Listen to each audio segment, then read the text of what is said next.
there are 4 or 5 different types of bankruptcies. Really, we only deal with 3. Chapter 7, which is a liquidation bankruptcy.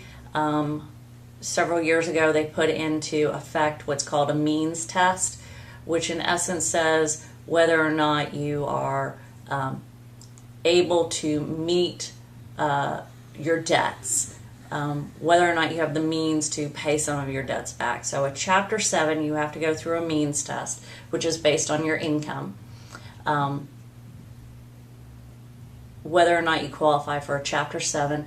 But if you don't qualify for a liquidation or a Chapter 7, then you can always do what's called a wage earner plan, which is a Chapter 13, where they look at how much you make, and then you, in essence, set up a plan to pay a portion of your debts back, a percentage of your unsecured and your secured debts back. Chapter 11 is a business bankruptcy.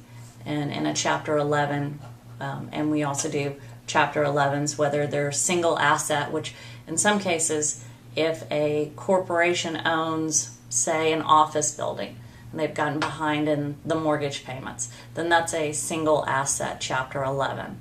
We try and go to the court and ask them to restructure the debt on the building as long as it's economically feasible in going forward. So it's a single asset, Chapter 11, or you have multiple assets, which is an ongoing business.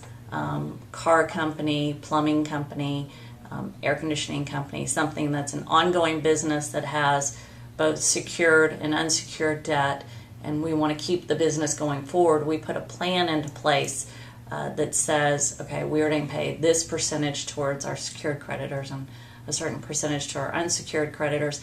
It also gives us the opportunity that, say the company owns vehicles and we don't want the vehicles or don't need the vehicles, we can turn the vehicles back to whoever the creditor is. So it gives you some flexibility in trying to restructure the company and keeping it going forward.